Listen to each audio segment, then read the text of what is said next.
বিএসএফের প্রশংসায় পঞ্চমুখ ভারত বাংলাদেশ সীমান্তবর্তী এলাকায় বসবাসকারী মানুষজন। কিন্তু ঘটল কি এই সীমান্তবর্তী এলাকায়? Our channel content only for education and information purpose. We do not promote any violence, criminal activity, crime against women, or self-injuries and communal disharmony.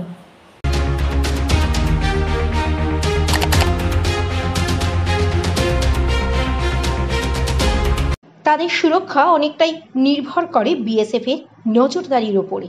আর সেই বিএসএফ এর প্রশংসাতেই পঞ্চমুখ ভারত বাংলাদেশ সীমান্তবর্তী এলাকার মানুষজন। জানা যায়, পাকিস্তানকে পাল্টা প্রত্যাঘাতের পর প্রায় শান্ত পরিবেশে পরিণত হয়েছে নদিয়ার ভারত বাংলাদেশ সীমান্ত। নদিয়ার ভারত বাংলাদেশ সীমান্তে প্রায় 100 কিলোমিটার জুড়ে রয়েছে কাঁটা তারের বেড়া। বিগত কয়েক মাস আগেও বাংলাদেশিদের উপদ্রবে অতিষ্ঠ ছিল এপারের ভারতীয়রা। রাতের অন্ধকার নেমে আসলেই চুরি হতো, চুরি ছিনতাই।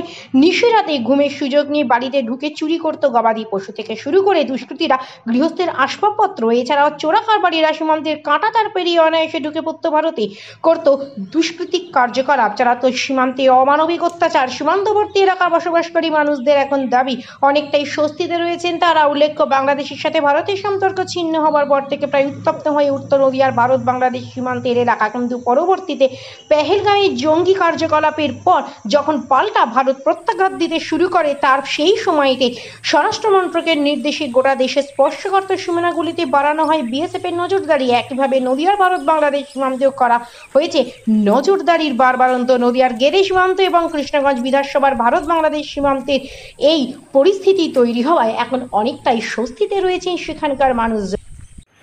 আগে আমরা যারা এখানে এই বাংলাদেশ সীমান্তের কাছাকাছি গ্রামগুলোতে বসবাস করি, আমাদের ভীষণভাবে রাত্রে একটা আতঙ্কের পরিবেশ তৈরি করে ফেলে দিত। বাংলাদেশের চোররা এসে আমাদের এখানে যে গরু ছাগল যাবতীয় যা কিছু পেত সমস্ত কিছু চুরি করে নিয়ে চলে যেত বিনা বাধায়।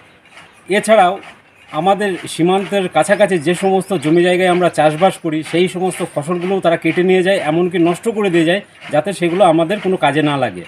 তা বর্তমান পরিস্থিতিতে বিএসএফের কড়া সীমান্ত রক্ষার একটা ভালো ফল আমরা পাচ্ছি, এবং সেটা এই ইন্ডিয়া পাকিস্তানের যুদ্ধ আবহে আরও ভীষণভাবে আমরা সুরক্ষিত।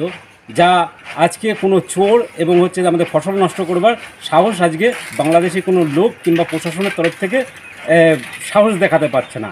এতে করে আমরা বর্তমানে ভীষণভাবে সুরক্ষিত বোধ করছি।